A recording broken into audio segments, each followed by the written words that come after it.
Okay, ladies and gentlemen, welcome back. We got the Warcraft news over the last few days. Once again, we got some discussions about PvP resilience right now, major server transfer drama once again, and how the Cataclysm pre-patch launch is a complete dumpster fire right now, and some other things as well as community comments. My name is Sky from the Comeback Kids. We got your World of Warcraft news. Grab a cup of coffee, sit down. We got a lot to dive into today.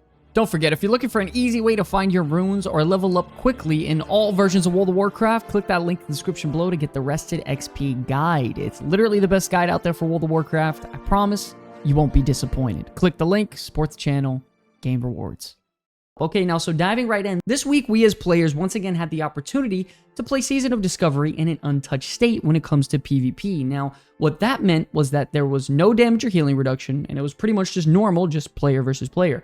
And I gotta tell you, the last week of PvP with no damage reduction was brutal. After doing a good amount of PvP with the 50% damage reduction last week, going back to normal felt like a different game and not for the better.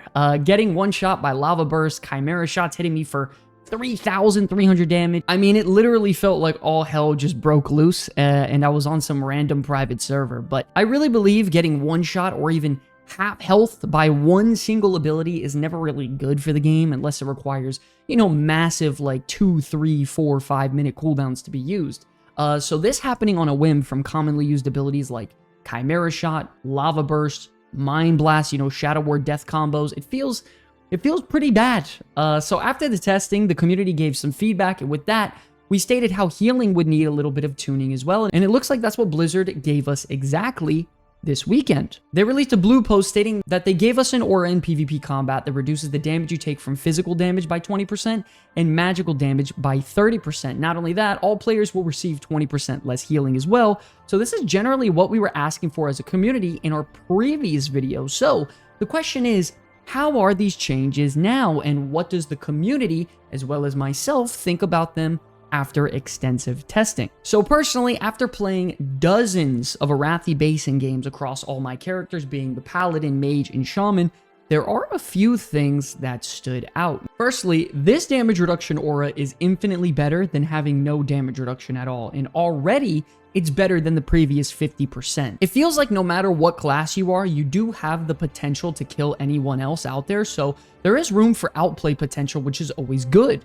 Another thing that I've noticed is that there are a couple classes in particular that still feel like they deal, you know, way more damage than anyone else, and those are the Elemental Shaman, which still almost, you know, one-shots you with Lava Burst, the Marksmanship Hunter, which is pretty much one-shotting with Chimera Shot, and then just generally very high DPS classes out there that are above the rest, kind of like Shadow Priest and Mutilate Rogue. I have to say, other than these classes though, the disparity between the others isn't that vast. I think every class has its own strengths and weaknesses in PvP, and this aura really helps express, you know, class exclusivity really well. In all honesty, it has been so much fun to just, you know, queue up with my friends or guildmates for Battlegrounds and open world PvP because things feel like they're in a really good state. And this is the first time I've said this in Season of Discovery that PvP feels generally good. But like all things, there are room for improvement. So of course, there is some negatives. The first is that, you know, this band-aid percentage damage reduction for all classes does leave a problem. The classes that were the strongest before in PvP are pretty much going to stay that way unless there are individual adjustments for certain abilities in the future. Now, don't get me wrong, these changes make PvP 10 times better, and it makes it infinitely more playable, but I really think to be able to make PvP great, we need some individual micro adjustments on abilities inside of PvP, not PvE also. For example, like Lava Burst, it's ridiculous. Chimera Shot is too strong. Starfire is hitting for thousands of damage. I've been really playing my mage a lot in PvP the last couple weeks, and I'm casting abilities that take, you know, 3 seconds to cast, and they deal 500 damage when they don't crit. You know, you compare that to some of these other abilities that I'm talking about now, and it isn't even close. I mean, these abilities hit miles harder than anything else out there in a PvP scenario, and we definitely don't want them to nerf it in PvE as well. So hopefully with these individual adjustments, come later down the line in the future, we get some individual PvP tuning micro adjustments. Overall though, I really want to thank the developers for making these changes and really caring about SoD, because They got a lot on their plate right now, and it really, really makes PvP so much more enjoyable. Big shout out to the devs there. Moving on, it seems that we are getting some more drama when it comes to Season of Discovery realm consolidations, because after a long time thinking on it, the developers actually determined that the population of the Lavalash US realm as well as EU realm and the Chaos Bolt EU servers are simply too low. And according to the developers, in order to create a healthier community, Blizzard is closing these realms to new accounts and opening transfers to other realms. Players currently on these realms that we just listed will have the option to transfer now to Wild Growth PvE or Crusader Strike RP PvP realms, which is actually my realm, to their respective regions. Now, I'm not sure if this is sounding familiar to you all, but they did this recently with the Chaos Bolt realm not too long ago, where they completely cut off the ability for you to have new characters on that server, and they just gave you free transfers off that realm, which essentially left that realm to die out. So right now, players over the last couple weeks have been asking for help when it comes to boosting up the population in Lavalash. And instead of maybe, you know, opening up the server transfers to that realm, they actually locked the realm and opened up server transfers elsewhere. Either way, this is causing a ton of drama once again, because there are some players out there that love the idea of, you know, a small tight-knit server of just a few thousand, and then there are other players out there that hate that idea and just want to get the hell off the server. So for the most part, the servers in Season of Discovery, they've been handled pretty well by the developers, and there haven't been, you know, many glaring issues, but hopefully this is something that continues to grow moving forward, and the developers, you know, continue to adjust and people don't fight over too much in the future. Moving on now to a more serious discussion about Season of Discovery and an overarching little format, I think that we can all agree that Phase 1 was the best phase so far in Season of Discovery for a couple of reasons, but the biggest one that I've come to realize has to be because Phase 1 had a very low barrier to entry to do really anything. Now, if you're a Season of Discovery player, you have to pay attention and listen closely here, because I need your help in giving feedback, because when something really isn't working, you kind of go to where it was working very well to find out what the best part of it was, and then try to sort of replicate it moving forward to try to bring it back. So now, a low barrier to entry, when I was speaking about that, what does that mean? We kind of formed this conclusion from a comment that we had the other day from Tattoo Man stating, "I've had discussions with guildies and friends who played WoW for the last decade, and we've all agreed that gatekeeping and log checking is off the charts. The fights aren't very in-depth, and most of my friends have been quitting to go back to different versions of WoW. SoD is supposed to be for more casual players, but now, not even being able to raid because of the gatekeeping just feels bad. On top of that, forcibly farming for materials and doing all these to-do lists is actively dissuading casuals from playing the game. Driving the casual player base away is going to contribute to the failure of the game as subscriptions drop." Now, what this has led me to believe is that when Season of Discovery was at its peak in terms of player base, community activity, as well as developer communication, it was during Phase 1. And what made Phase 1 so special? Well, a very big one was the fact that there was a low barrier to entry to do anything. Things were simple. It didn't take a ton of time to get your alternate characters, all these runes, and level up your professions, get your reputations up, and do all these other grinds for your character, which are kind of mandatory now, which in a normal Warcraft setting, you know, people love and I love. But when it comes to a seasonal realm that is Season of Discovery, players are just not interested. And this isn't me telling you this.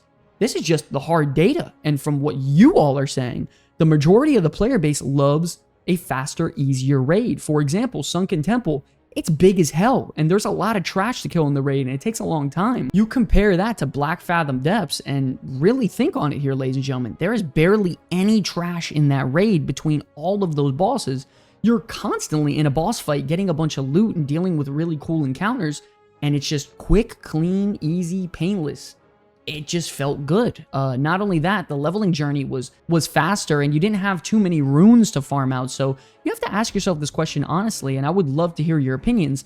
Is Season of Discovery casual friendly? Because at one point I thought it was, but now in this phase, I don't think it is. I would love to hear your opinions on this in the comment section below, so please let me know what you all think about it, as well as, you know, what you think the developers can do to make things a bit more casual friendly for a wide variety of people. For example, maybe you can farm out Nightmare Incursion tokens to then buy runes for your alternate characters, so you don't have to spend all that time traveling and doing all these quests you've already done before. You know, I feel like the best part of Season of Discovery is the excitement to play a wide variety of classes and have alternate characters, you know.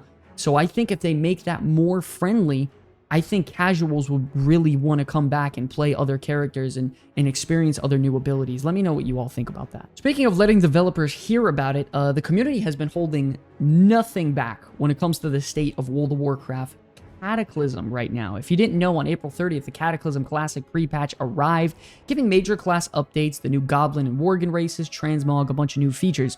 What Blizzard didn't tell you is that the game is going to be released in kind of like a Mickey Mouse way that is just straight up unplayable. And it has continued like this over the last week. And if you don't believe me, it's gotten so bad to the point where players are leveling 20 to 30 levels in a single battleground, going from level 30 to 60 plus in a single battleground, going up 20 to 30 levels at a time. People asking if the developers feel ashamed, stating that it still feels like an alpha, saying nothing is working, logging in, and, brand new characters have no spells. The profession book is broken. Players literally not be able to leave a dungeon without being able to type in a specific script. I mean, guild chat's not working. Battlegrounds boosting players. I mean, oh my god, things are literally on fire, and it's not because a Deathwing is flying over. The developers are kind of blundering the Cataclysm launch right now, and this is just the pre-patch, and I'm not sure what the hell is going on. This may not be the exact case, but recently, Blizzard opened up interviews for their World of Warcraft Classic team in the Quality Assurance Department, looking to hire test analysts, senior test analysts, and a test lead for all of the World of Warcraft Classic as a whole. Now, could this be the reason that Season of Discovery's brand new features like incursions are released in a pretty bad state? Could this be the reason that Cataclysm is being pushed out in kind of like a half-baked tragic format where nothing's really working?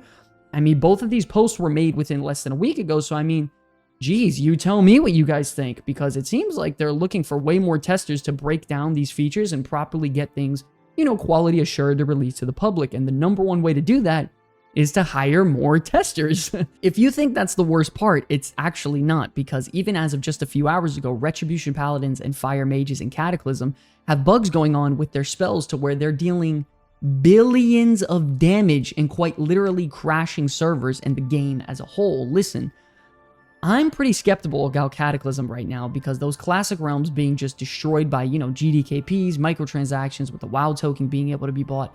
I mean, we're dealing with just the pre-patch here. None of this is new content or raids, and there aren't questing zones or anything like that.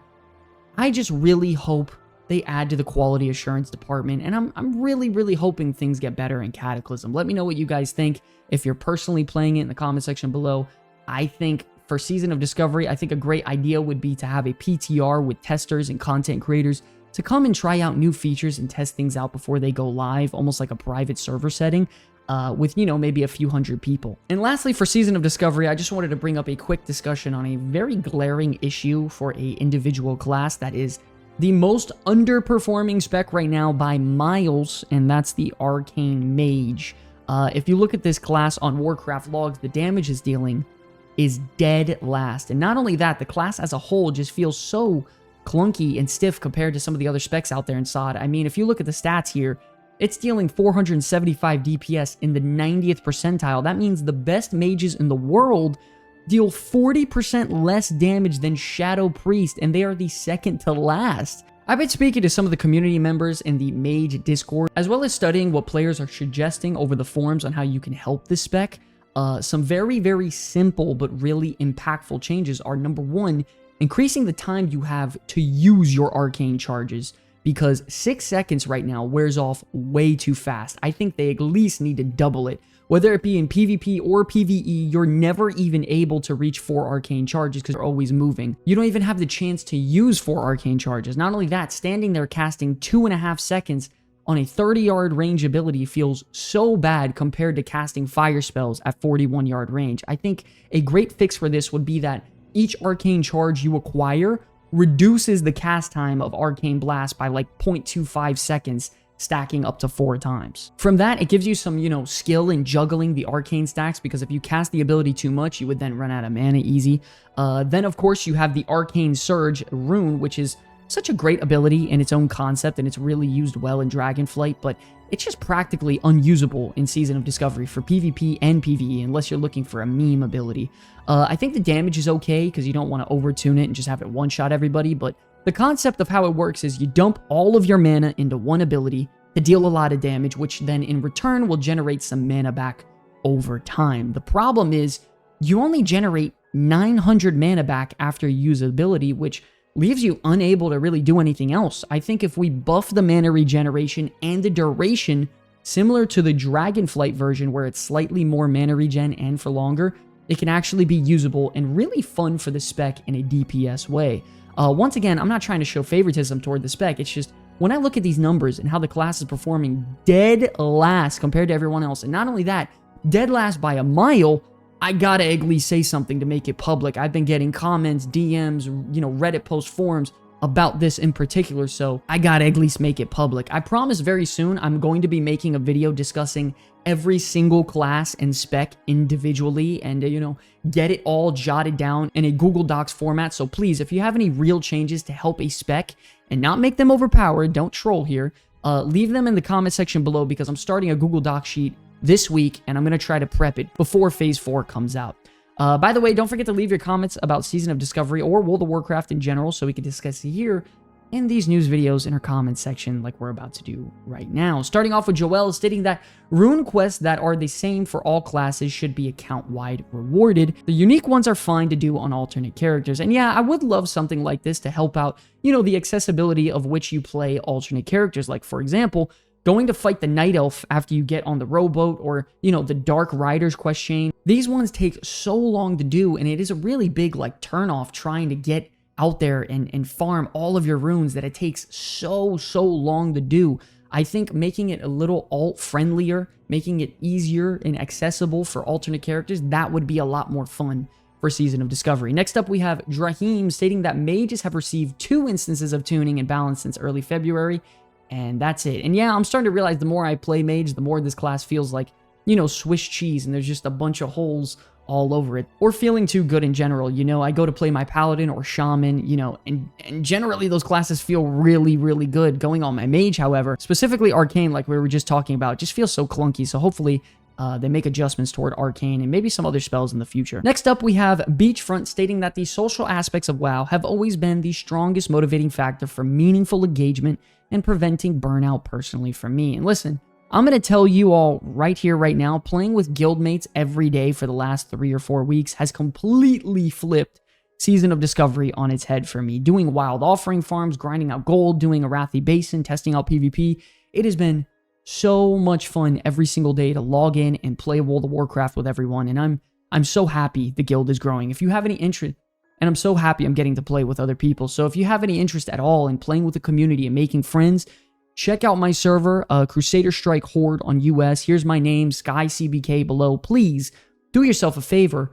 Message me. I'll get you in the guild. We can do some activities together. It'd be a great time. Lastly, we have Want to Be Heroes stating that if they implemented 5-man difficult content, I'd still be on Season of Discovery. Instead, I'm now starting Cataclysm. And yeah, I think a big way to bring players back and even keep them here is to add some, easier content to dive into that's bite-sized, that isn't so stressful. I don't know about you all, but as a raid leader trying to get 20 people to raid every single week, it is exhausting. I feel like I want to pull out my hair every single time I have to do it because managing 19 other adults and managing 19 other people's lives is so much to handle, to be honest. I love running 20-man raids, don't get me wrong. Just counting on 20 other people is the problem. So I think having smaller bite-sized content as well that's difficult and challenging and gives you good rewards could be a very big W for Season of Discovery. It would also just be a great way to go test out new builds and maybe even, have some new speed running content if you're even interested in that sort of thing. I don't know. Okay, but I just want to thank you guys so much for watching this video, man. If you're sitting here at the end, it truly means that you're just really supporting the channel and sticking with us on this journey. I know Season of Discovery is in a little bit of a weird place right now. Just remember, the next phase is coming out in a few weeks. There's always those little dips and rises. It's just how the gaming world works at this point. Just remember, it's a seasonal realm. Let's try to have as much fun as possible. If you enjoyed the video, please be sure to like and subscribe to get absolutely flooded with World of Warcraft content. I want to thank you all so much for watching this video. It's an absolute pleasure to be making content for you all. Until the very end, my name is Sky from the Comeback Kids. I will see you all in the next one. Peace.